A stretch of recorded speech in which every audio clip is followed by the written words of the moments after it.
तुम्ही विश्वनाथ दीनरंग मी अनाथ कृपा कराल ते थोडे पाया पडिलो भराडी काय तुम्हा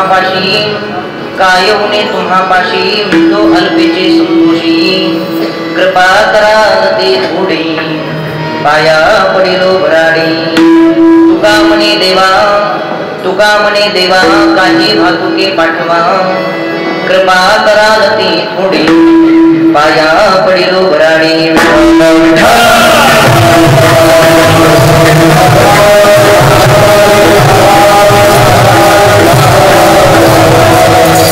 महायोग पीठे तटे भीमरथवरम कुंडली कयदातु मुंद्री समागत जिष्टंतमानंद पंदम परब्रह्मले पांडुरंगाकृ प्रथम नमन दुसरे चरण संताचिया त्यांच्या कृपेदाने कथेचा विस्तार बाबाजी सद्गुरु दास तुका ज्यांची केल्या स्मरण होय सकळ विद्येचे अधिक्रमण तेचे बंधू श्री चरण श्री गुरूंचे ते नमस्कार होनी आता ओम नमो ज्ञानेश्वरा ओम नमो ज्ञानेश्वरा करुणा करा दयाळा तुमचा अनुग्रह लादलो पावन झालो चराचरी विठ्ठल विठ्ठल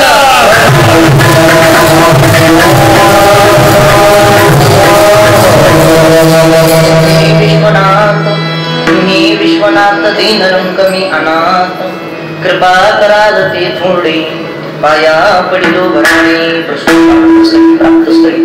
संप्राप्त कीर्तन रूपी सेवेकरता म्हणजे निरूपणा करता निवडलेला अभंग वैराग्याचे मूर्तिमंत पुतळे देहूमान्य विश्वमान्य विश्वप्रिय चिन्मय स्वरूप असणारे छत्रपती शिवाजी महाराजांचे आद्यगुरु जगतवंदने जगद्गुरु तुकोबराय यांचा चारचरणाचा उत्कृष्ट असा सेवेकरता निवडलेला अभंग जगद्गुरु तुकोबरायांचा अभंग चारचरणाचा अभंग सर्वांच्या परिचयाचा अभंग सर्वांच्या पाठांतरातला आहे या अभंगाद्वारे जगद्गुरु तुकोबराय भगवान शंकराचं महत्व सांगतात आणि भगवान शंकराचं महत्व सांगत असताना जगद्गुरु तुकोबरायांनी आजच्या अभंगाद्वारे जगाच्या चालक मालकाकडे भगवंताकडे एक मागणीचं लिहून पत्र पाठवलेलं आहे विठ्ठल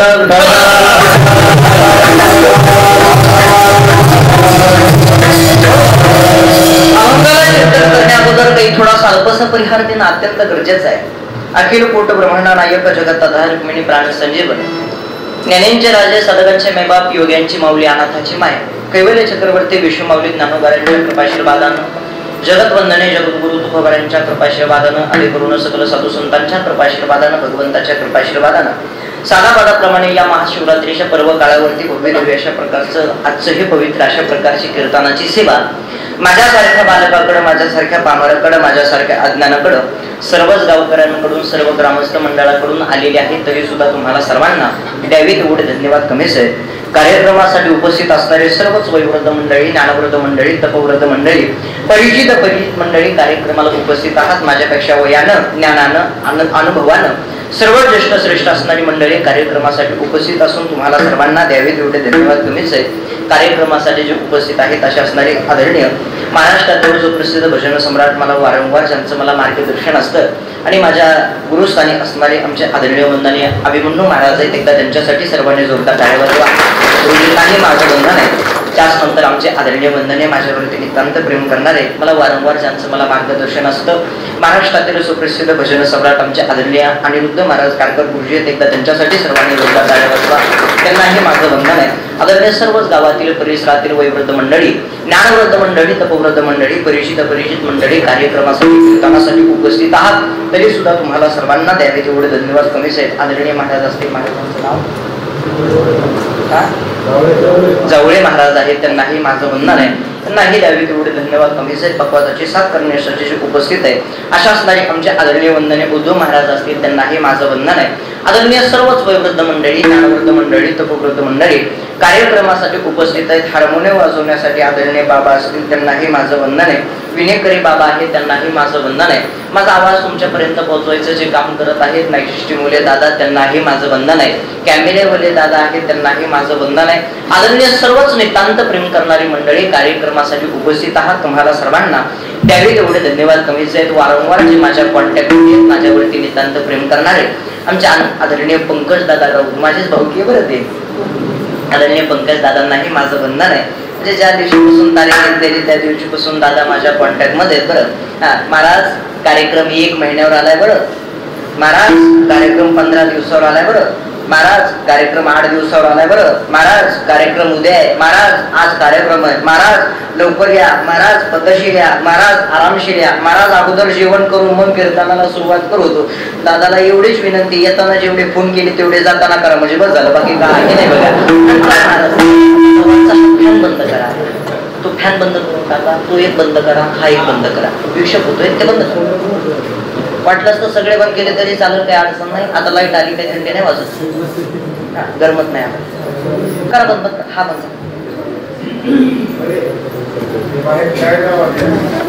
आवाज येत नाही बाहेर,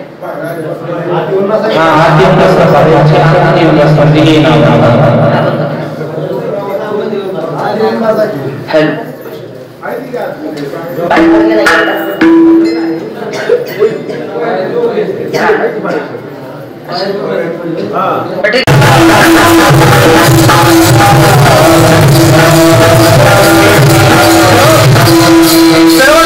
कार्यक्रमासाठी उपस्थित आहात, तुम्हाला सर्वांना वंदन आहे. नावं झाली ना सगळ्यांची?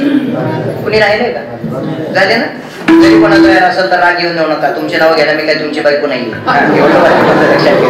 आणि जरी कोणाचं नाव राहिलं असेल तर तुमचं सगळ्यांचं नाव एका उखाण्यामध्ये घेतो, फक्त उखाणा कसा घेतो लक्ष देऊ नये का? आता सध्याच्या काळात उखाण्याच्या लय पद्धती निघल्यात महाराज.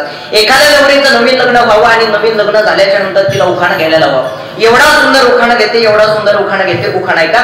एक होते जात होते खिडकी वाटे पाच होते, खिडकीला 3 तारा पानं घाले करा करा, आणखी त्याला घुंगरा मारा, ते व्यापारी व्यापारी दिली सुपारी सुपारी वाड्याला हाणा ते पाण्याला पाण्यात वाड्यात टाकते, वाड्यात वाडे 7 वाडे, वाड्यात पलंग पलंग गादी गादी उशी उशीर बशी बशीत कप कपात गडी गडीत वाजला 1 महिना अनुभव तुकोबारायची लेख, असं नाव घेणार.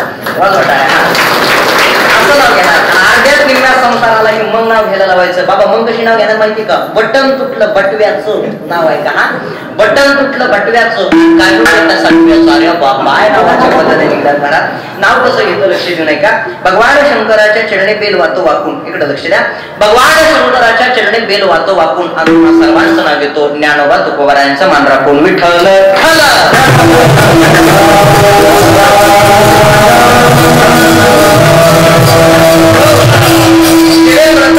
अभंग जगद्गुरु तुकोबारायांचा आहे. 4 चरणाचा आहे, सर्वांच्या परिचयाचा आहे आणि सर्वांच्या पाठांतरातला आहे. आपला कार्यक्रम कशा निमित्त आहे? बोला. महाशिवरात्री निमित्त. हा जो कार्यक्रम आहे, आजचं जे कीर्तन आहे हे महाशिवरात्रीच्या पर्व काळावरती आहे. मग आजच्या दिवशी आजचं जे कीर्तन आहे हे महाशिवरात्री निमित्त आहे. मग याच्याकरता आजच्या दिवशी आजच्या कीर्तनामधून महात्मा कोणाचं सांगावं? भगवान शंकराचं. बरोबर आहे.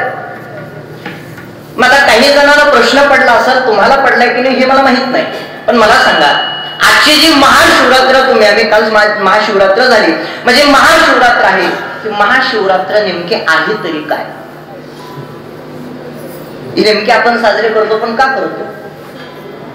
हा डोक्यामध्ये कधी प्रश्न पडलाय कोणाच्या? नाही पडला. का महाशिवरात्र साजरी करतो? म्हणजे महाशिवरात्र म्हणजे भगवान शंकराचा जन्माचा दिवस आहे का? बोला. काही जण म्हणतात भगवान शंकराचं लग्न आजच्या दिवशी लागलेलं आहे म्हणून महाशिवरात्र आहे. असं आहे का? भगवान शंकराचा जन्म आहे का? दादा भगवान शंकराचा जन्मच नाहीये. वाक्य लक्षात ठेवा, भगवान शंकराचा जन्म नाहीये. मग महाशिवरात्र नेमकी साजरी करतात तरी का? साजरी करण्याचं कारण नेमकं आहे तरी काय? त्याचं चिंतन तर मी तुम्हाला पुढं सांगणारच आहे, पण या अभंगाचा अर्थ तुम्हाला मी अगोदर सांगतो. जे जगद्गुरु तुकोबारा त्या भगवान शंकराकडे जाऊन भगवान शंकराला एक मागणीचं पत्र पाठवतात आणि भगवान शंकर सांगतात, भगवान शंकराला जगद्गुरु तुकोबाराय सांगतात, तुम्ही विश्वनाथ दीन रंका ज्ञानात. बाबा तुम्ही विश्वाचे नाथ आहेत, कारण बाकीचे सगळे देव आहेत, हा महादेव आहे.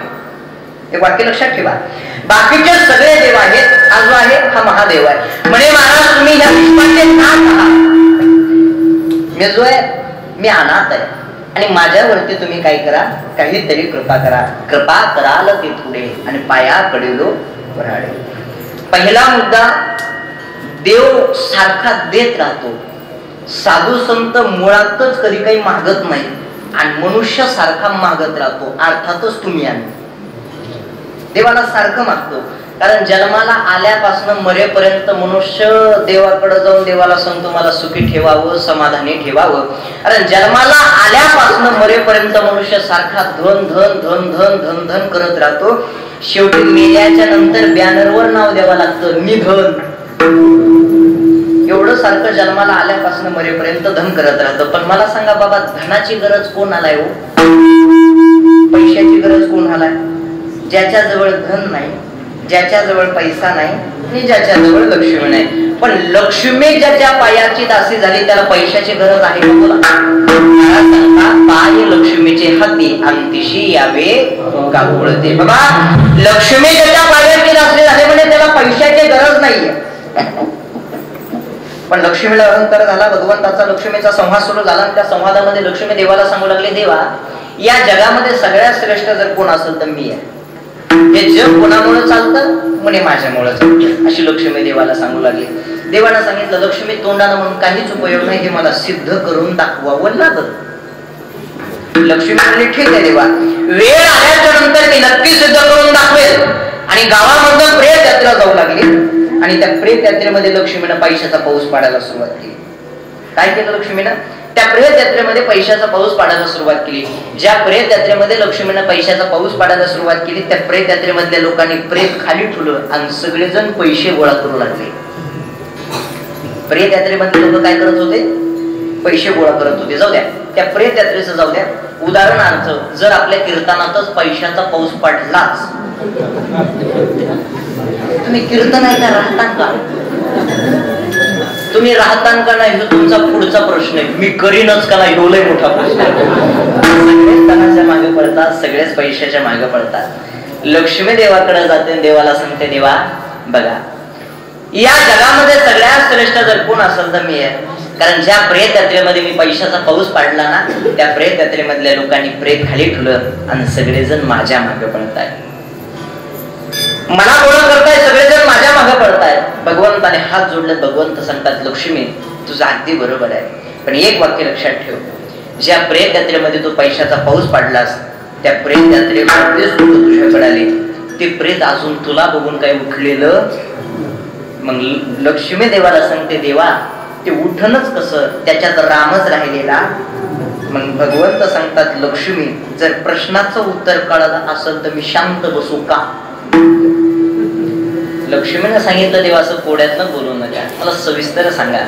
भगवंताने सांगितलं, ऐक लक्ष्मी, जोपर्यंत शरीरामध्ये मी आहे तोपर्यंत तुला किंमत आहे. आणि एकदा जर का मी शरीरामधून निघून गेलो ना तर तुला कवडीची सुद्धा किंमत आहे. वाक्य लक्षात ठेवा. आपल्या धनाला, आपल्या श्रीमंतीला, आपल्या पैशाला किंमत आहे, पण कशामुळं? त्या जगाच्या चालक मालकामुळं, भगवंतामुळं. तो देव एकदा निघून गेला. म्हणे महाराज तुमच्या धनालाही किंमत नाही, तुमच्या श्रीमंतीलाही किंमत नाही, तुमच्या पैशालाही किंमत नाही. माणसाकडं ज्ञान असावं, पण नुसतं ज्ञान असून काही उपयोग नाही, याला जोड भक्तीची असली पाहिजे. महाराज सांगतात, भक्ती प्रेमाविन ज्ञान नको. भक्ती जर नसल, प्रेम जर नसल तर देवा हे ज्ञान आमच्या काही कामाचं नाही. देवा हे ज्ञान आम्हाला नकोय. पण या जगात असं चाललंय, एकाकडे तर ते दुसऱ्याकडे नाही. महाराज सांगतात, कोटे काय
येत नाही. आता इथं बघा, मला कीर्तन येतं तर गायन अजिबात जमत नाही. ज्याला गायन येतं त्याला पकवायच येत नाही. ज्याला पकवाज येतो त्याला हार्मोनियम येत नाही, ज्याला हार्मोनियम येते त्याला कीर्तन येत नाही, आणि ज्याला काहीच जमत नाही त्याला लोकांची विनंती केल्याशी जमत नाही. हे गणित आहे.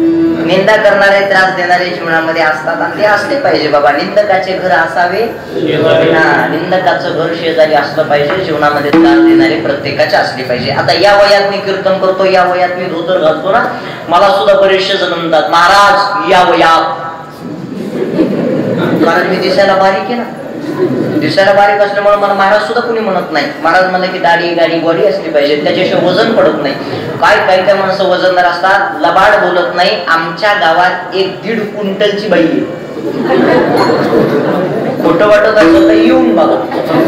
तिच्या घरामध्ये चोर घुसले, कशाला मरायचा बघा तिच्या घरात चोरायला सांगा बरं. घरात चोर घुसले, बाईला जाग आली. बाईला जाग आली की एक चोर ह्या हातात धरला, एक चोर ह्या हातात धरला, खाली पाडले आणि अंगावर बसले.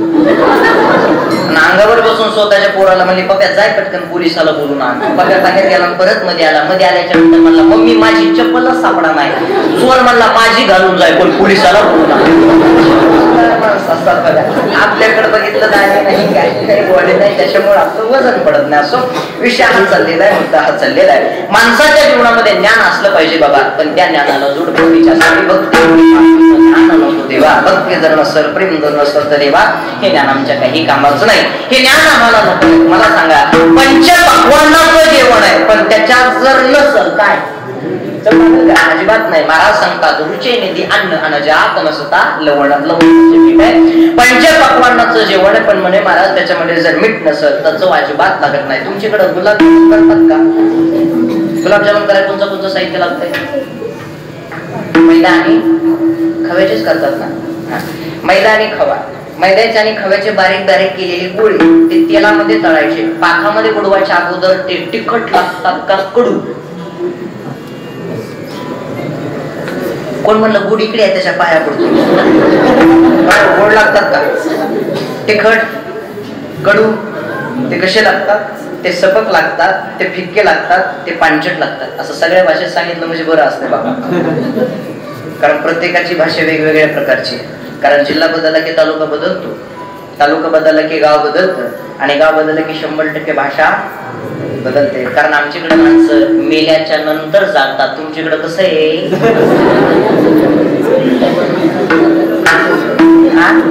तसंच आहे का?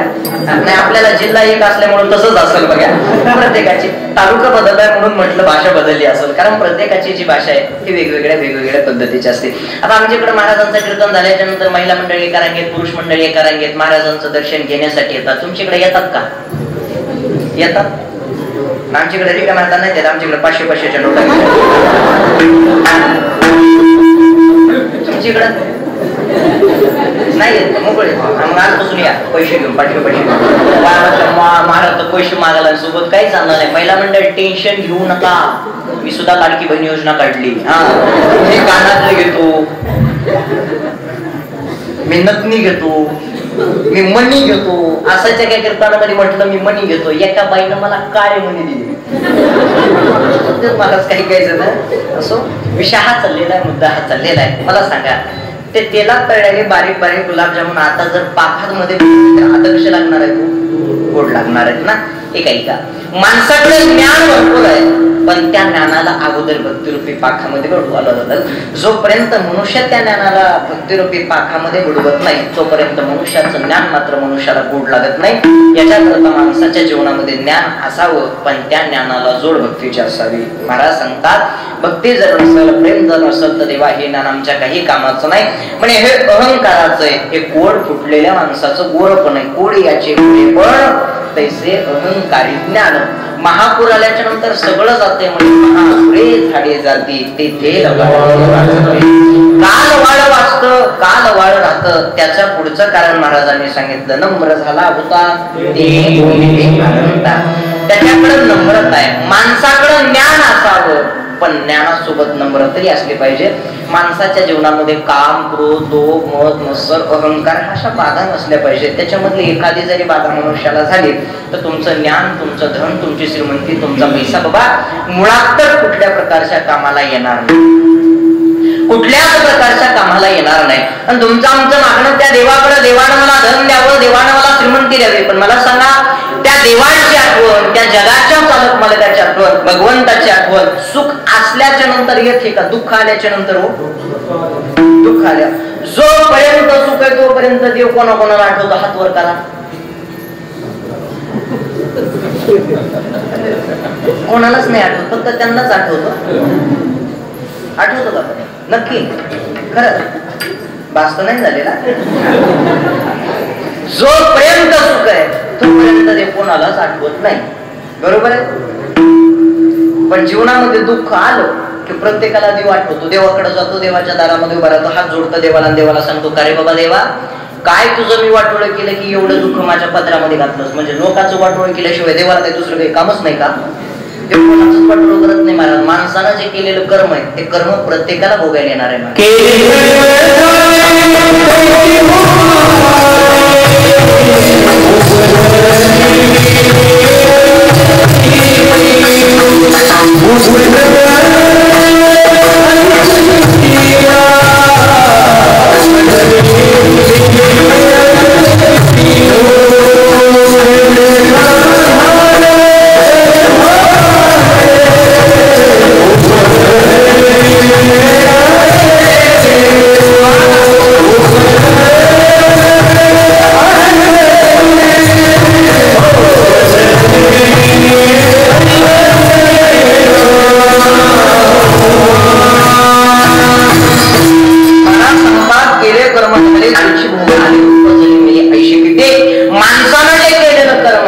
प्रत्येकाला भोगायला येणार आहे.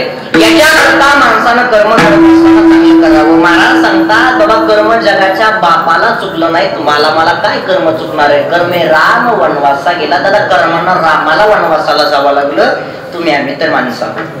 प्रत्येकाला कर्म आहे. भारताचा सम्राट होता धृतराष्ट्र, किती श्रीमंती त्याच्याकडं, भारताचा सम्राट आहे. पण त्याला सुद्धा त्रास झाला, आगीच्या चटकी खाऊन मृत्यू पाहावा लागला. आगीच्या चटकी खाऊन भारताचा सम्राट होता. 5 पांडव म्हणून सगळ्यात ताकदवर कोण कोण कोण? भीम. सगळ्यात ताकदवर भीम. त्याला काम काही नव्हतं आणि ताकद जास्त होती, म्हणून त्याला त्रास द्यायचा नाच जरा जास्त होता. काम काही नसलं आणि ताकद जास्त असली, त्याला त्रास द्यायचा नाच जरा जास्त होता. कारण मी विनोदानं सांगत असतो बाबा, जे तब्येतीत जास्त ते बुद्धीत कमी.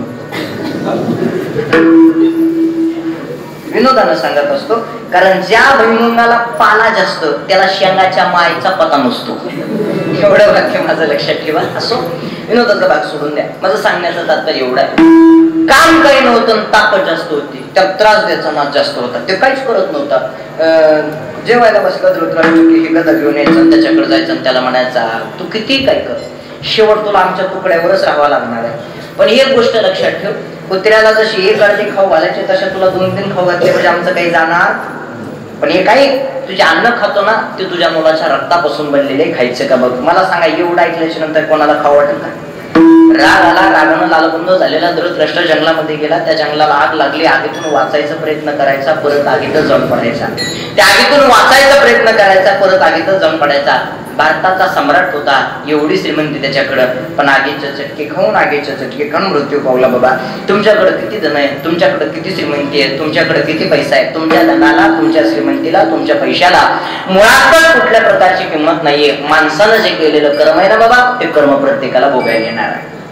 याच्याकरता एक वेळेस तो जगाचा चालक मालक भगवंत तुम्हाला आम्हाला माफ करत, पण मनुष्यानं केलेलं कर्म, मनुष्याचं कर्म मनुष्याला कधीच माफ करणार नाही. याच्याकरता माणसानं कर्म करत असताना हे मात्र चांगलं कळलं पाहिजे. केले कर्म झाले त्याची भोगा आले, उपजले मिले ऐशे. याच्याकरता माणसानं कर्म करत असताना चांगलं करावं. देवाची आठवण जोपर्यंत सुख आहे तोपर्यंत कोणालाच येत नाही. दुःख आलं की देवाची आठवण आपल्याला येते. पण आपल्या जीवनामध्ये दुःख येतंय तरी का? दुःख येण्याचं कारण काय? बाबा मुळातच आपल्याकडं अज्ञान आहे, म्हणून आपल्या जीवनामध्ये दुःख आहे. अज्ञान किती प्रकारचं आहे? देहाचं, आत्मस्वरूपाचं आणि भूताकशाचं, असं 3 प्रकारचं अज्ञान आपल्या जीवनामध्ये.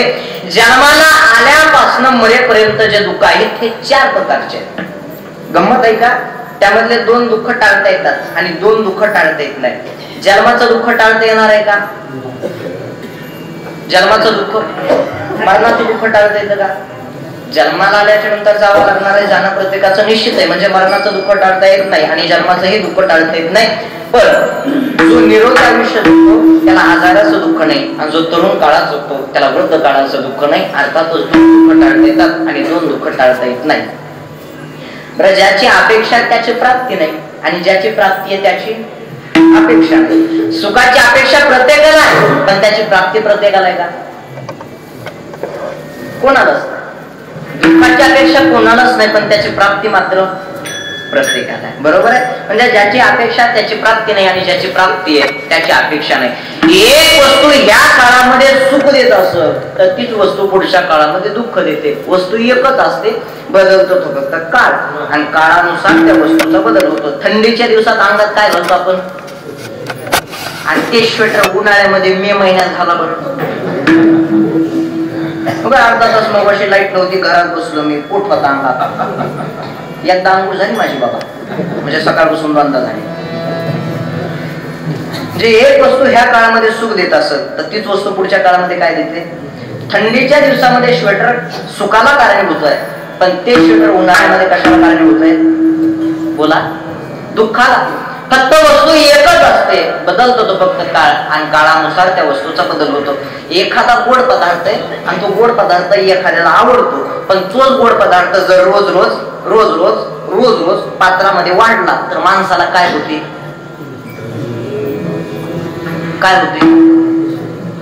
काय होते? उलटी. काय होते? बरं, तिला उलटी का म्हणतात? डोक्यात प्रश्न आलाय का? तिला उलटी का म्हणतात? मी सांगू का? का तर तिला उलटीच म्हणतात. असं आहे का ते? महाराज, उलटी या शब्दाचा अर्थच असा आहे, पात्रातला घास हातात आला, हातातला घास तोंडात गेला, तोंडातला घास पोटात गेला, ही प्रक्रिया झाली सुलटी. पण पोटातला घास पचन न होता परत तोंडावरतीच परत येणार, ही प्रक्रिया झाली.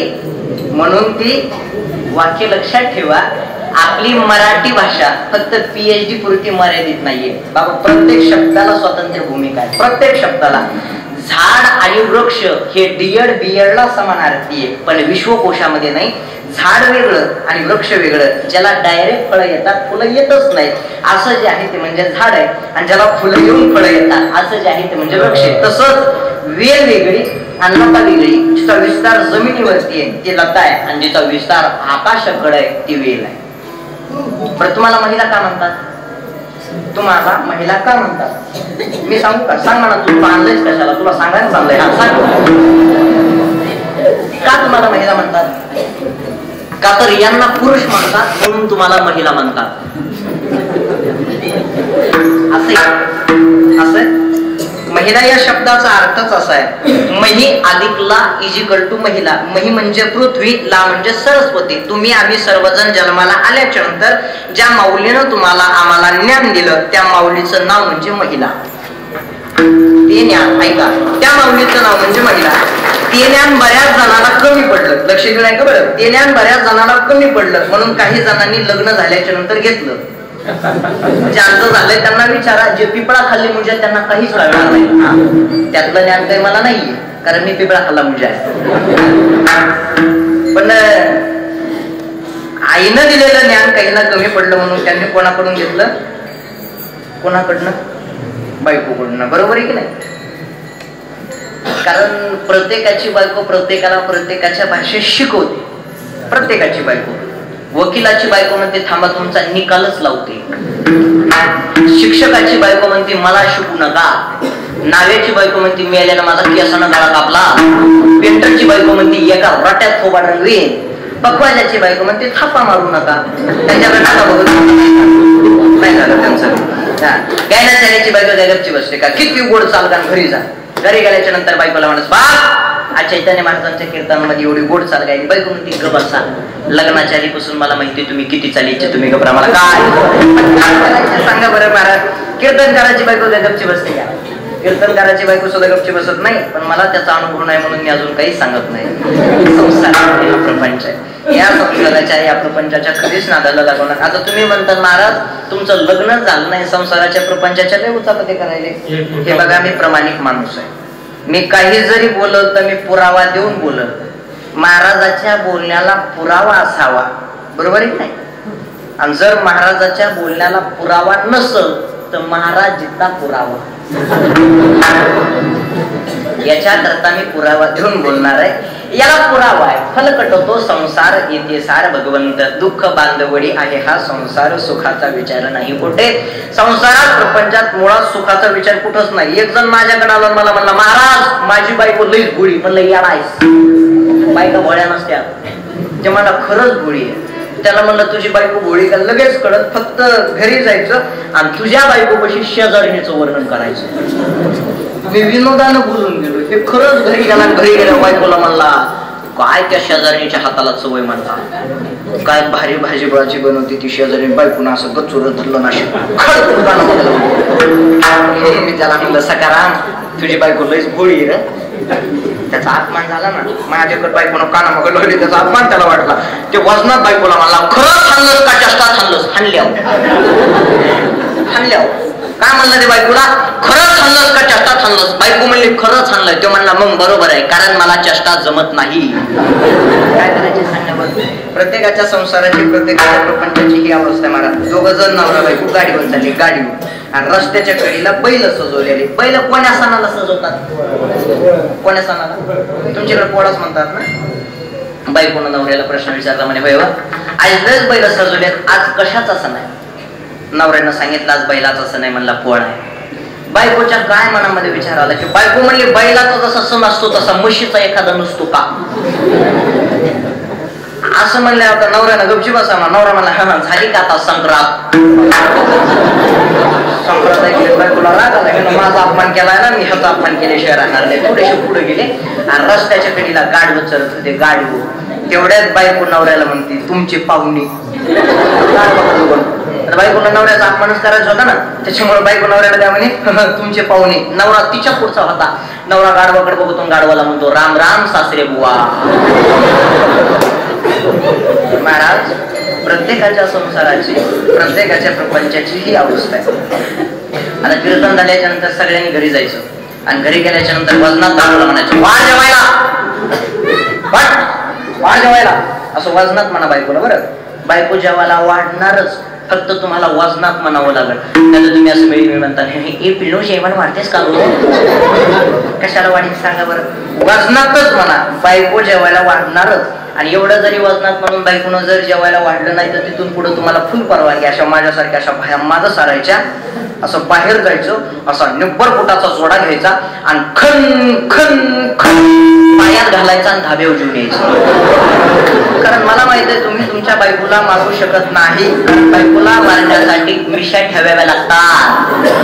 आता सध्याच्या काळात मिशा ठेवूनच बंद झालंय. बायकाच बहिणात आणि मिशा काय हात बुडवायचा का? काय करायचं? काही राहिलेलं नाही महाराज. हा संसार आहे म्हणजे या संसाराच्या, या प्रपंचाच्या कधीच नाल्याला असो. विनोदाचा भाग सोडून द्या. सांगण्याचा माझा विषय हा चालला होता, माझा मुद्दा हा चालला होता. काय चाललं होतं आपलं? माझ्या ध्यानात एक राहत नाही बाबा. बरं झालं तुम्ही कीर्तन म्हणले. असं जे काय गावात विचारलं होतं काय चालू होतं आपलं, तिथली बाई उठली, अशी नुसती उठली नाही, असा माईकचा दांडा हातात घेतला आणि मला म्हणले ए महाराजा आम्हाला माहित असतं तो तुला कशाला आणला असतो. त्याच्यामुळे विचार करून केलं. ती डायरेक्ट म्हणजे माझे पैसे तू घेतो रांगबटाईनं देतो का? त्या दिवशीपासून मी विचारित नाही. बाबा काय झालंय, महाराजांना गुरुजींना विचारा. 5-6 महिन्यापूर्वी माझा नाशिककडे ऍक्सिडेंट झाला. त्या दिवशीपासून मला थोडं ऐकायला कमी, माझ्या ध्यानात एक राहत नाही. मला दिसायला जरा फारच कमी आहे. मला दिसायला कमी आहे. मला आता लांबचं दिसत नाही, तर जवळपास जेवढं असेल तेवढं दिसतंय. मला जास्त काही दिसत नाही. मला दिसायला कमी आहे. मला चिल्लर तर दिसतच नाही, मला नुसत्या नोटा दिसत्या. खरं सांगतोय नाही, वस्तुस्थिती आहे. मला खरंच थोडं जरा दिसायला पण कमी आहे. तेवढा विनोदानं बोलून गेलो. असो विषय हा चाललेला आहे, मुद्दा हा चाललेला आहे. प्रत्येकाच्या जीवनामध्ये प्रत्येकाला जर काय वाटत असेल ना, तर मला सुखी ठेवावं, मला समाधानी ठेवावं. कुणी? त्या जगाच्या चालक मालकाने, त्या भगवंताने. बरोबर आहे की नाही? असं कोणाला वाटतं? प्रत्येकाला वाटतं. पण बाबा मुळातच आपल्याकडे अज्ञान आहे. याच्याकरता आपल्या जीवनामध्ये दुःख आहे. अज्ञान बाजूला काढायचं असेल तर याच्याकरता काय करावं लागेल, तुम्हाला संगत साधू संतांची करावी लागेल. कारण अज्ञाना लावावे किंवा जगाच्या कल्याणा संतांच्या होते आणि देह कष्टविते परोपकार आहे. जगाचं कल्याण करण्यासाठी तुमच्या आमच्यासाठी देह जिजवणारे जर कोण असतील ना, म्हणजे महाराज हे साधू संत आहे. संगतीनं माणूस बिघडतोय आणि संगतीनं माणूस सुधरतोय.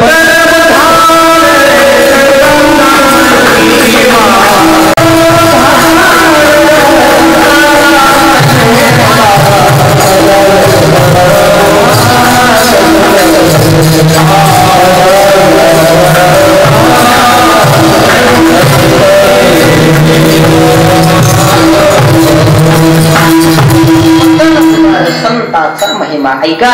माणसाच्या जीवनामध्ये माणसानं संगत करत असताना साधू संतांचे करा बाबा. संगतीनं माणूस बिघडतोय आणि संगतीनं माणूस सुधरतोय. फक्त संगत करायची मात्र माणसाला कळायला पाहिजे. गायनाचार्याची संगत करा, सगळं गायन तुम्हाला येणार नाही, पण एखाद्या आवाजात चालतं तुम्ही पाहू शकता. हार्मोनियम वाजवणाऱ्याची संगत केल्याच्या नंतर सगळी पेटी तुम्हाला वाजवता येणार नाही, पण सारे ग म पद नि सा तर नक्की कळलं ना. पकवाज वाजवणाऱ्याची संगत केल्याच्या नंतर सगळा पकवाज तुम्हाला वाजवता येणार नाही, पण थापा मारायचं नक्की तुम्ही शिकता. कीर्तनकाराची संगत केल्याच्या नंतर सगळं कीर्तन तुम्हाला येणार नाही, पण एखाद्या अभंगाचा अर्थ तरी तुम्ही सांगू शकता की नाही. तशी दारू पिणाऱ्याची संगत केल्याच्या नंतर मी म्हणत नाही सगळी बाटली एखाद्या झाकण भरून तरी सांगत होतो. संगतीनं माणूस बिघडतोय आणि संगतीनं माणूस सुधरतो. फक्त संगत कोणाची करायची हे मात्र माणसाला कळायला पाहिजे. जीवनामध्ये माणसानं संगत करायची जर असेल म्हणजे महाराज तुम्ही साधू संतांची संगत करा. जगद्गुरु तुकोबाराय सांगतात बाबा मला धन नको, मला श्रीमंती नको, मला पैसा नको, मला काय नको, एवढे देवा माझ्यावरती कृपा कर. कारण मी अनाथ आहे. या जगामध्ये जर माझं कुणी असेल ना तर माझं कुणी नाही. कोपला पाटील गावीची ही लोक आता माझं पूर्ण भीक घाली. या गावामध्ये माझं कुणी नाही देवा, मी अनाथ आहे. फक्त तू काय कर, विश्वाचा नाथ आहेस ना तर तेवढी माझ्यावरती कृपा कर.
मी अनाथ नाही, तुम्ही विश्वाचे नाथ आहात.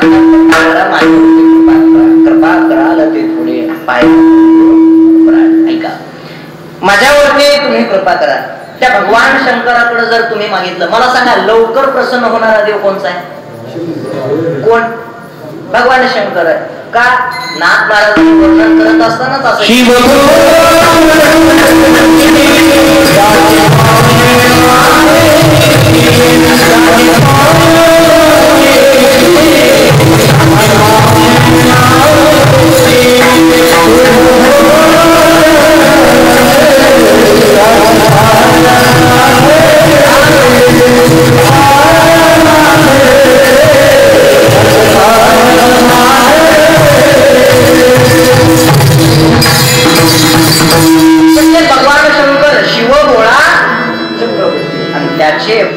माझे चित्ती वाचे वंता शिवनाम अंतयान बाधी काम धर्म शिव देखता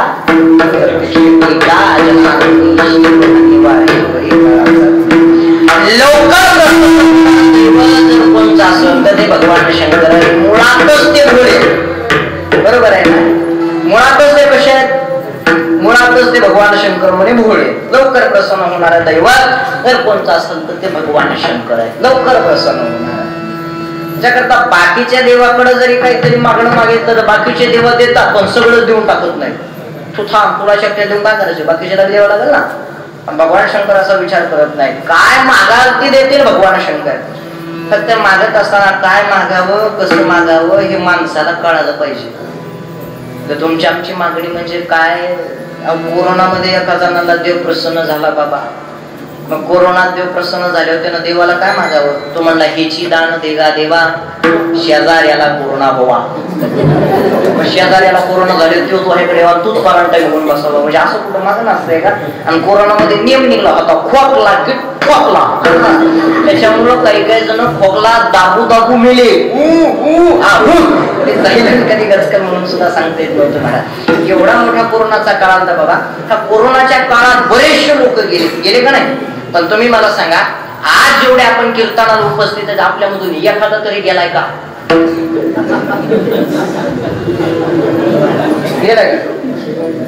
नाही गेला. उत्तर कोणाचे? देवाचे उपकार आहेत, जगाच्या चालक मालकाचे उपकार आहेत. म्हणावं लागेल बरवे झाले आजी.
वाचून यालो येत वरे आणि उरले ते हरी तुम्हा समर्पण. ऐका, जेवढं आयुष्य दिलंय तेवढं सगळं त्या जगाच्या चालक मालकांना भगवंतांना दिलंय. याच्याकरता त्या भगवंताची, जगाच्या चालक मालकाची निस्वार्थ भक्ती करा. पांडव सुद्धा एवढे भगवान शंकराची कट्टर भक्ती करत होते. माझा पांडव कोणती माता तर भगवान शंकराचा अभिषेक घातल्याच्या नंतर दर्शन घातल्याशिवाय जेवण सुद्धा नव्हतं करत, पाण्याचा सुद्धा स्वीकार नव्हतं करत. रोजचा नित्य नेम. हस्तिनापुरहून 25-30 किलोमीटर अंतरावरती अशोकपूर नावाचं एक गाव आहे. आणि त्या अशोकपूर नावापासून जी गुफा आहे त्या गुफेमध्ये एक पाठी आजही लिहिलेलं आहे. ही गुफा हस्तिनापुराकडे जाते. म्हणजे त्या हस्तिनापुराहून त्या गुफेहून अशोकपुराला रोज कुंती माता भगवान शंकराच्या दर्शनासाठी येत होत्या. रोज शिवरात्र सोडता रोज भगवान शंकराच्या दर्शनाला येत होत्या. एक दिवस असा झाला, भगवान शंकराने कुंती मातेची परीक्षा घ्यायची ठरवली. सगळीकडे कुंती माता फिरत होत्या, पण भगवान शंकराची पिंडही दिसत नाही, शिवलिंगही दिसत नाही. नेमकं करावं काय? कुंती मातेला हाच प्रश्न पडतो. कुठं दिसत नाही. दुपारची वेळ झाली, तिकडे अन्न पाण्याच्या कुंती माता पण सगळीकडे बघताय. शेवटी भीमानं सांगितलं तुम्हाला काही जमणार नाही, मी करतो काय करायचं ते. 14 जणांना सांगितलं मी बघतो आता काय करायचं. भीम कुंती मातेकडे गेला, सांगितलं आई काही काळजी करू नको, या जंगलामध्ये कुठेतरी संन्यासी महाराज राहत असतील, साधू महात्मे कुणीतरी राहत असतील, असं तर कुठेतरी पिंड, मी जाऊन बघून येतो. ते गेला, त्याला सुद्धा कुठं सापडली नाही.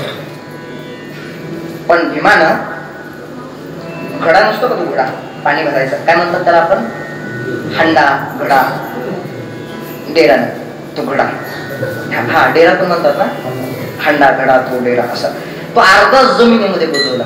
तो घेऊन तो अर्धा जमिनीमध्ये होता आणि अर्धा वरती तुला, आणि त्याच्यावरती बेलाचे पानं वगैरे विमानात टाकून ठेवली. आईकडे गेला, नाईला सांगितलं, आई हे बघ इथं आहे महादेवाची पिंड. हे कुणी केली? भीमानेच केली. कोणती मातेनं बघितल्याच्या नंतर कोणती माता म्हणली, आतापर्यंत एवढे महादेवाचे पिंड वगैरे बघितले पण किती सुंदर आहे, एवढे छान पिंड मी आतापर्यंत बघितले नाही.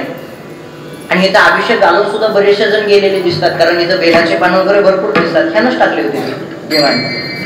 अभिषेक झाला, सगळं झालं. कोणती मातेनं भीमाला प्रश्न विचारला, भीमा हे सगळं खरं आहे, पण जी ही महादेवाची पिंड आहे हिचं नाव नेमकं आहे तरी काय? काय नाव आहे तरी काय? भीमाला सुद्धा प्रश्न पडला, आता नेमकं काय करावं.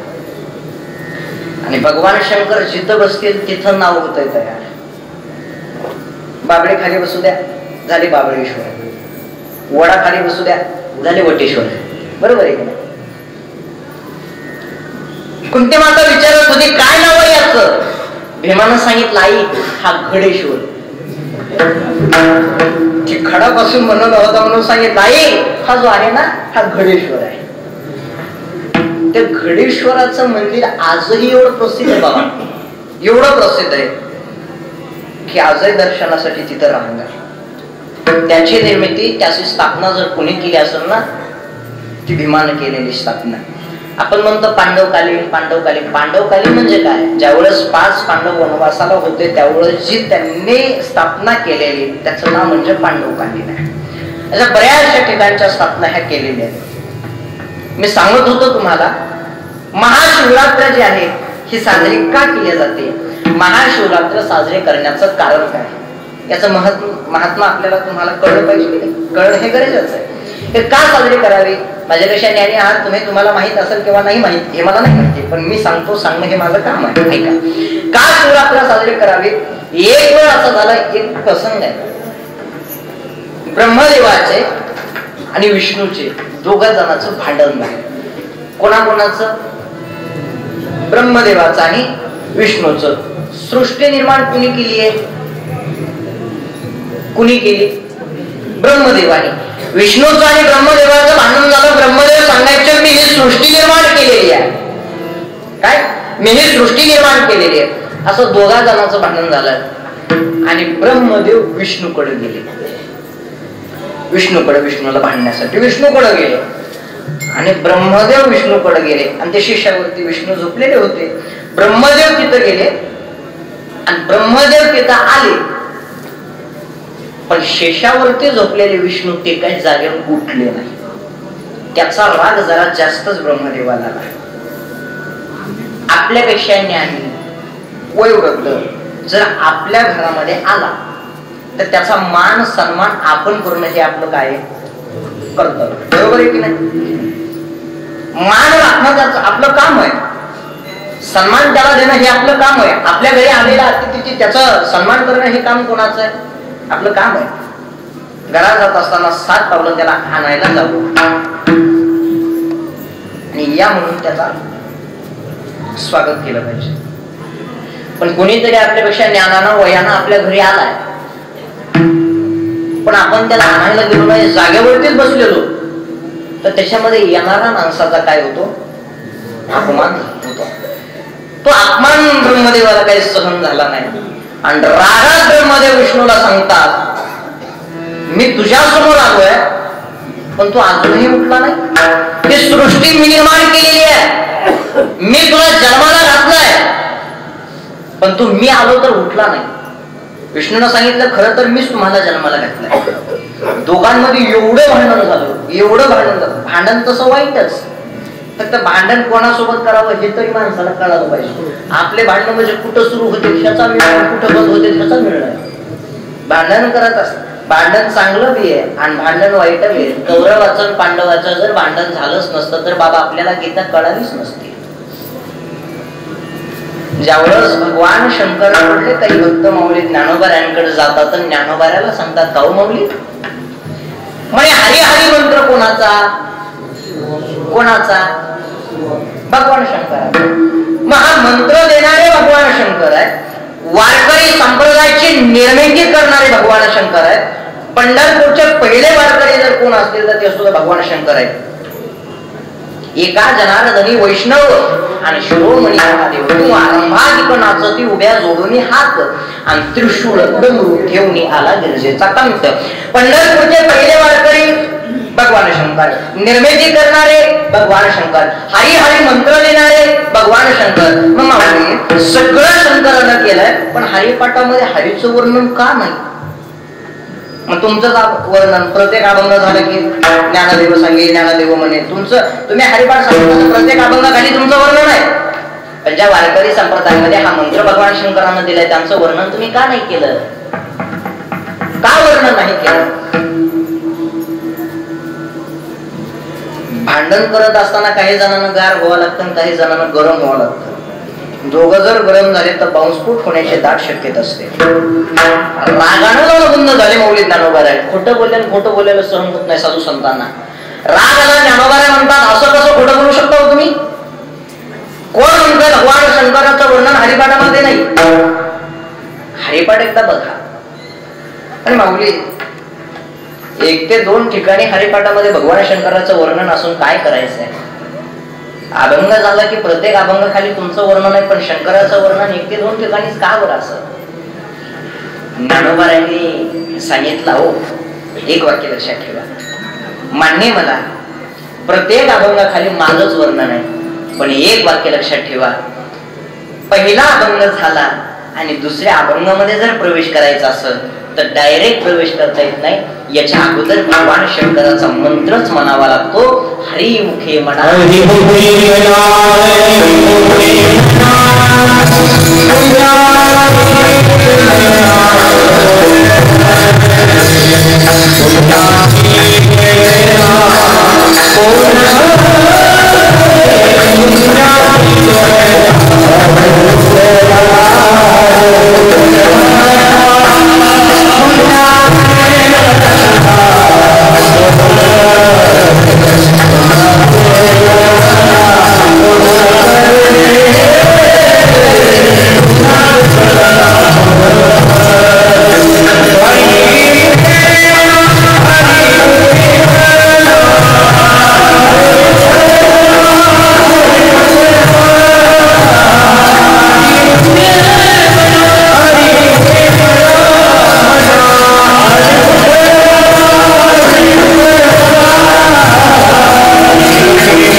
गणना पूर्ण करी बाबा.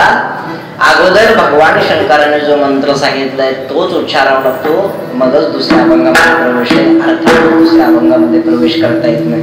वेळ झालेली बरं आपली, 11 वाजले. वाढवू का थोडं? करू पण वाढवू का थोडं? 5-10 मिनिटं वाढवू का? तुम्ही बोर व्हायला नाही, पैसे नाही वाढवत. सहकुशीनं द्यायचे असतील तर बघा 500 वाढवू का? बोर नाही व्हायला? बोर होते का? बोर होत असो तर चहा सांगू घ्यायला नाही ना तसं काय? हा म्हणताय लक्ष असो. मी सांगत होतो दोघांचं भांडण झालं. आता भांडण नेमकं मिटवावं कसं हा प्रश्न पडला. मला सांगा, ब्रह्मदेवाचं भांडण आणि विष्णूचं भांडण मिटवायला कोण पाहिजे? कोणीतरी यांच्यापेक्षा ज्येष्ठ श्रेष्ठच पाहिजे की नाही? बरोबर आहे का? कोणी हे उठलं की भांडण मिटवायला जमल का? नाही जमणार. आता उदाहरणार्थ जर सांगायचं झालं, उदाहरणार्थ घेतलं बरं, त्या महाराजाचं आणि ह्या महाराजाचं जर दोघांचं भांडण झालं म्हणजे होणार नाही, जर झालं भांडण झालं मी मिटवायला जावं का तुमचं भांडण? आणि जर मीच भांडण मिटवायला गेलोच तर मला ठुतील काय? ह्यांच्यापेक्षा कुणीतरी ज्येष्ठ श्रेष्ठ असणं पाहिजे की नाही भांडण मिटवायला? म्हणजे बाबा असतील किंवा ती असतील, बरोबर आहे की नाही? कुणीही जाणं काम आहे का? नाही. आता ह्या दोघांचं भांडण झालं, आता भांडण मिटवायचं नेमकं काय करावं? सगळे देव एकत्र झाले, भगवान शंकराकडे गेले आणि शंकराला सांगितलं आम्ही सगळे देव आहेत, तुम्ही देवाचे देव महादेव आहेत, हे भांडण काय आमच्याच्यानं मिटणार नाही, तुम्हाला यावं लागेल. भगवान शंकर आले, जसे आले तसा विष्णू आणि ब्रह्मदेव या दोघांच्या मध्ये एक अग्निस्तंभ तयार झाला. आकाशवाणी झाली, सांगितलं गेलं ब्रह्मदेवा तू जर स्वतःला लईच मोठा समजत असशील तर याची उंची दाखव किती असेल तर. आणि विष्णूला सांगितलं तू जर स्वतःला मोठा समजत असेल ना तर याच्या खोली किती आहे हे तू दाखव. विष्णूनं सांगितलं हा आपल्या बापाचाही बाप आहे, आपल्याला काही जमणार नाही. विष्णू एका जागेवरती गपची बसले, पण ब्रह्मदेव म्हणले मी हे करणार आहे. ब्रह्मदेव तयारीला लागले आणि ब्रह्मदेव चलू लागले. उंची किती आहे मी बघणार आहे, कारण मी श्रेष्ठ आहे ना, मी श्रेष्ठत्व मान्यच करणार आहे. जात होते, बरेचसे दूर गेले, पण उंची काही भेटत नव्हती ब्रह्मदेवाला. एक शिवगण खाली येताना ब्रह्मदेवाला दिसला आणि ब्रह्मदेवानं त्या शिवगणाला प्रश्न विचारला, का रे बाबा याची उंची आहे तरी अजून किती? काय प्रश्न विचारला? याची उंची जी आहे ही अजून किती आहे, हे अजून अग्निस्तंभ किती उंच आहे? त्या शिवगणानं सांगितलं. उत्तर दिल्याला एवढं गोड होतं त्या शिवगणाचं, तर शिवगण काय म्हटलं माहितीये का? देवा आतापर्यंत तुमच्यासारखे ब्रह्मदेव मी अनेक जाताना बघितले, पण येताना बघितला नाही. काय उत्तर दिलं त्यानं? जाताना तुमच्यासारखे ब्रह्मदेव अनेक बघितले, पण येताना काही मला ब्रह्मदेव दिसला नाही. म्हणजे याची उंची तुम्हाला नाही लागणार, मिळणार नाही. विजय तर मिळवायचा, पण आता कसा? म्हणे आता आपल्याला खोटं बोलून विजय मिळवावा लागणार आहे. ब्रह्मदेवानं खोटं बोलायचं ठरवलं, पण खोटं बोलायचं म्हटल्याच्यानंतर याच्याकरता साक्षी पुरावा लागल. म्हणून साक्षी पुरावा म्हणून केवड्याचं फुल आणि गाय साक्षी पुरावा म्हणून नेला. ब्रह्मदेव खाली आले आणि सांगितलं देवाला याची उंची बघितली आणि मग मी खाली आलो आहे. म्हणे पुरावा ठीक आहे, म्हणे हे केवड्याचं फुल आहे बघा, हा पुरावाच आहे. म्हणे अजून काहीतरी पुरावा पाहिजे. आता ब्रह्मदेवानं सृष्टी निर्माण केली होती म्हणून ब्रह्मदेवानं गायला खोटं बोलायला सांगितलं. गाय तोंडानं खोटं बोलली, पण शेपटीनं नाही म्हणली. नाही म्हणली, तोंडानं खोटं बोलली. म्हणून गाय जी आहे ना ही शेपटीमध्ये पवित्र आहे. याच्याकरता दर्शन घेत असताना आपण कसे घेतो आणि प्रदक्षिण करतो.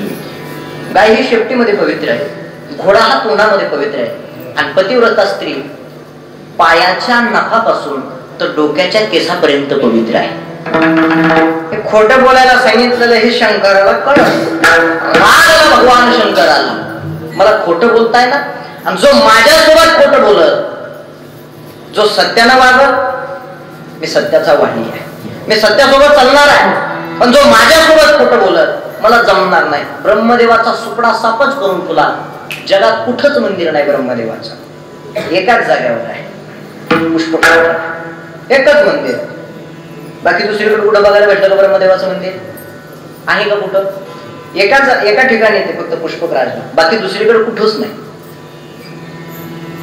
राग आला शंकराला आणि रागानं लालबुंद झालेले भगवान शंकर स्वतःचाच एक अंश, स्वतःचाच एक दुसरा अवतार म्हणजे काल भैरवनाथाचं एक दुसरा अवतार धारण केला. म्हणजे ज्या मंदिरामध्ये आपण आहे ते भैरवनाथाचा अवतार धारण केला आणि त्या भैरवनाथाने त्या ब्रह्मदेवाचं 5वं मुंडकं छाटलं. मुळात ब्रह्मदेवाला मुंडके 5 आहेत, पण एक छाटल्यामुळे किती झाले? 4. आता ते ब्रह्महत्येचं पातक लागलं ना, भैरवनाथाला ते ब्रह्महत्येचं पातक लागलं, ते नखाला चिटकलं, ते निघायला तयार नव्हतं का, तर ब्रह्महत्येचं पातक लागलं. भगवान शंकराचाच एक अवतार आहे बघ, काळभैरवनाथ. हे पाकच लागलं, सांगितलं तुम्ही एक काम करा, आता प्रत्येक तीर्थयात्रा करा आणि जिथं जा तिथं ते मुख गळून पडत. सगळीकडे गेले ते मुख गळून पडत नव्हतं. नेमकं काय करावं? काशीमध्ये गेले, काशीमध्ये प्रवेश करणार, काशीमध्ये पाऊल टाकला की ते ब्रह्मदेवाचं 5वं जे मुख आहे ते गळून पडलं. कालभैरवनाथ म्हटले, काशीमध्ये पाऊल जरी टाकला, काय काशीमध्ये पाऊल जरी टाकला तर ब्रह्म हत्येचं पातक नष्ट होतंय, मग दुसरीकडे राहायचं तरी कशाला? मग कालभैरवनाथ त्या काशीला स्थायी झाले. अजूनही काशीमध्ये भैरवनाथाची पूजा होते. भैरवनाथ जे आहे ते काशीमध्ये स्थायिक आहे. इकडे हे सगळं झालं. विष्णूला सांगितलं, देवा मान्य, चूक झाली त्या ब्रह्मदेवाची, पण एवढी कठोर शिक्षा नव्हती द्यायला पाहिजे. ते 5वं जे मुख छाटलं याच्यापासून तुम्हाला काहीतरी बांधवावं लागेल, काहीतरी कामाला यावं लागेल. त्या 5व्या ब्रह्मदेवाच्या मुखापासून वटवृक्षाची निर्मिती केली. मग अजूनही कशाची निर्मिती आहे? वटवृक्षाची. अजूनही भगवान शंकर जास्तीत जास्त कुठं असतात? वटवृक्षाखाली. जास्तीत जास्त ते भगवान शंकर वटवृक्षाखाली तुम्हाला बसलेले दिसते. इकडं विष्णूला सांगितलं, तू विजय मिळवलायस, तुला काय पाहिजे सांग, मी सगळं देणार आहे. विष्णूला सांगितलं, देवा मला काही नको, फक्त तुमच्या सोबत मला राहण्याचा सहयोग घडावा, मला बाकी काही नको. सांगितलं गेलं, माझे भक्त तुझ्याकडे आले तर तू मोक्ष द्यायचा, आणि तुझे भक्त माझ्याकडे आले तर मी मुक्ती देईन. मुक्ती देणं माझं काम आहे, मोक्ष देणं हे तुझं काम आहे. ठरलं, ठीक आहे म्हणे. जो दोघांमध्ये जो अग्निस्तंभ प्रगट झालेला होता ना, हा कमी कमी कमी कमी होत झाला आणि महादेवाच्या पिंडीच्या आकारामध्ये तो झाला. तर प्रत्येकाला प्रश्न विचारला, हे नेमकं आहे तरी काय? त्याच्यातून एक शब्द बाहेर निघला, ओम. कोणता शब्द? ओम. हा शब्द बाहेर निघला, आकाशवाणी झाली आणि भगवान शंकरानं सांगितलं, आजची जी आहे ना ही शिवरात्र आहे. प्रत्येक महिन्याला एक शिवरात्र असते, प्रत्येक महिन्याला एक शिवरात्र असते. आजची जी आहे, आजची आहे ही शिवरात्र आहे. आजच्या दिवशी जो कोणी मला काही मागल त्याला मी देणार आहे. कुणी काही जरी मागल ना तर त्याला मी देणार आहे. एवढं म्हणूस तर सगळे 33 कोटी देव तिथं आले. सगळे देव तिथं आले. सांगितलं गेलं, आजची नुसती शिवरात्र नाहीये, तर आजची महाशिवरात्र आहे. याच्या करता महाशिवरात्र तुम्ही आम्ही साजरे करतो. याच्याकरता ही महाशिवरात्र साजरी केली जाते. आणि आजच्या दिवशी त्या भगवान शंकराकडे काही जरी मागितलं तरी तो भगवान शंकर तुम्हाला मला देणार आहे. फक्त माणसाने कसं मागावं हे माणसाला कळालं पाहिजे. देतो तो जगाचा चालक मला भगवंत. काही जण म्हणतात भगवान शंकर भोळे, म्हणजे काही मागावून काही देतील. खरंच भोळेत का बरं ते? खरंच भोळेत का?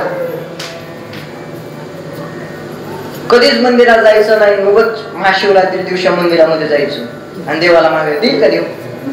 असं कसं जमलं? मंदिराकडे कधीच जाणार नाही. महाशिवरात्र आली की त्या शंकराला एवढं बेलावून झाकून टाकते, ते देव कधीच नाही.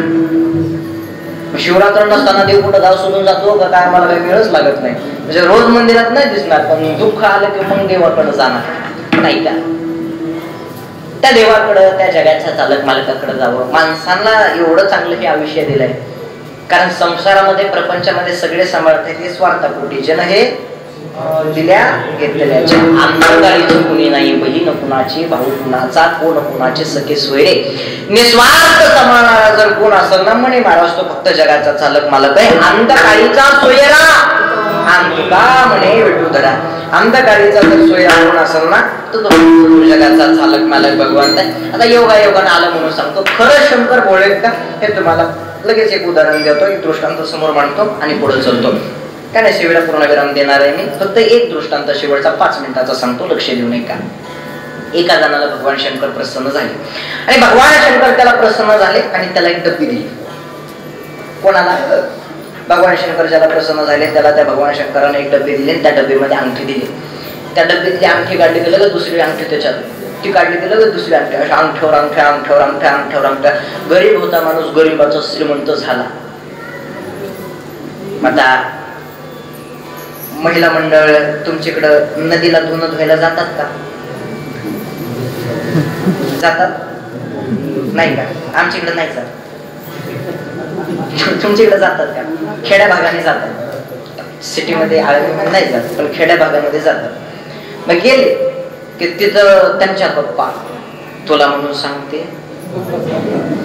तुला म्हणून सांगते, फक्त तुला म्हणून सांगते, सगळ्या गावाला सांगते, फक्त तुला म्हणून सांगते. जिच्या नवऱ्याला देव प्रसन्न झाला होता तिला एकीनं प्रश्न विचारला, का ग बाई गरीबाची श्रीमंत झाली, एवढं सोनं तुझ्या गळ्यामध्ये, हे नेमकं काय झालं, कसं काय? काय नाही म्हणे, आमच्या मालकाने भगवान शंकराची भक्ती केली, भगवान शंकर प्रसन्न झाले, शंकराने एक डब्बी दिली आणि त्या डब्बीपासून आम्ही श्रीमंत झालो. तिनं धुणं ते सगळं सोडलं, पळत नवऱ्याकडे गेले. नवऱ्याला म्हणले आत्ताच्या आत्ता उठायचं, भगवंताची भक्ती करायला लागायची. ते बिचारा जेवत होता, म्हणला जेव दी तरी. ते म्हणले जेवायचं नंतर, आधी जा. मला सांगा घरातले शंकर उपाशी मारले ते शंकर प्रसन्न होईल का? पटकन उठा म्हणजे जा. पटकन उठा जा. केलं बिचारा. ते भूक लागले, ते उपाशी, ते बिचार ते गेलं. 8-15 दिवस त्यानं येडी वाकडी भक्ती केली, काही शंकर प्रसन्न झाले नाही. ते परत वापस आलं. बायको म्हणली आणली कडे, म्हणजे नाही वापस, खरात यायचं नाही. ते गेला वापस. 1 महिनाभर त्यानं भक्ती केली, शंकर प्रसन्न झाले. सांगितलं सांग तुला काय पाहिजे? ते शंकराला म्हणला मला डबी द्या. शंकर म्हणले तुम्ही काय बिघडले का काय का? कुणी याला डबीच मागा, दुसरं काय? नाही नाही म्हणला डबीच पाहिजे, दुसरं काही नको म्हणला, मला डबीच दे. त्या भगवान शंकराला बोळ समजू नका. त्याला मी डबीच दिली, पण त्याच्या डबीत अंगठ्या दिल्या, ह्याच्या डबीत एवढा वस्तारा दिला. डबी दिली त्याला, ते डबी घेऊन आलो. असंच उन्हाळ्याचे दिवस होते, गार सावली दिसली त्याला. वडाचं झाड होतं, त्या झाडाखाली ते थांबलं. त्या झाडाखाली थांबून ते म्हणला बाबा भगवान शंकरानं डबी दिलीये, पण या डबीमध्ये नेमकं आहे तरी काय, एकदा उघडून बाबा. त्यानं उघडली डबी. बाबा जशी डबी उघडली तसा एवढा वस्तारा बाहेर निघला. जसा वस्तारा बाहेर निघला तसा सुपडा साप पैसे म्हणला. त्याला अंगठ्या मला वस्तारा हे चॅप्टर ह्यानं तसाच वस्तारा डबीत ठेवला, लावली डबी, गेला बायकोकडं. बायकोला म्हणत बघितलं. बायको म्हणली जाताना केस होते, येताना कुठे गेले? कुठं गेले? घरी आला. घरी आल्याच्या नंतर बायको म्हणली का हो केस कुठं गेले? ते म्हणला येता येता बालाजी करून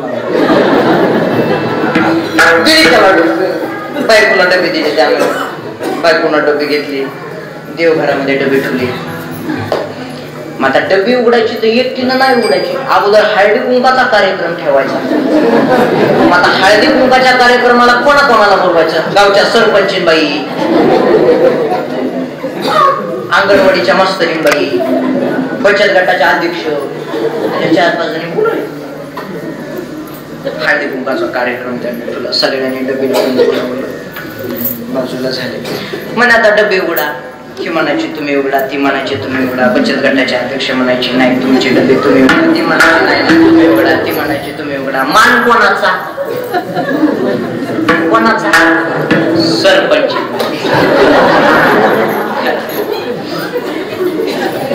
सरपंच घेतले डबे उघडले.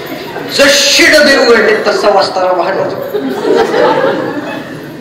बचत गटाचे अध्यक्ष सगळ्याचे मन मोठे, काहीच मिळाला नाही. ही म्हणले माझ्या घरात थांबू नका, तुम्ही पटकन बाहेर निघा.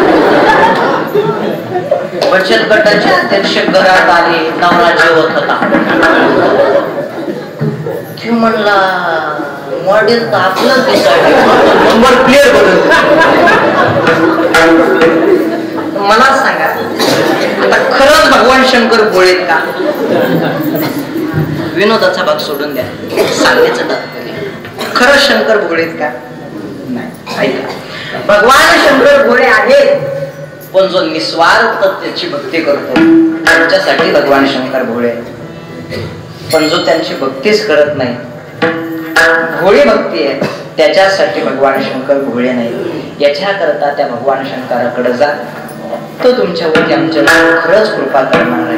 म्हणून मला सांगतात, तुम्ही विश्वनाथ दीन कमी अनाथ, कृपा कराल ते थोडे, पाया पडिलो भराडे, काय येऊ नये तुम्हापाशी, मी तो अल्पेची संतोष. ऐका, त्या देवाकडं, त्या जगाच्या चालक मालकाकडे जा. महाराज सांगतात, तुका म्हणे देवा काही वाहतुके पाठवा. जीवनामध्ये तो जगाचा चालक मालक प्रत्येकावरती कृपा करणार आहे. फक्त माणसाने त्या देवाकडे जावं, त्या जगाच्या चालक मालकाकडे जावं.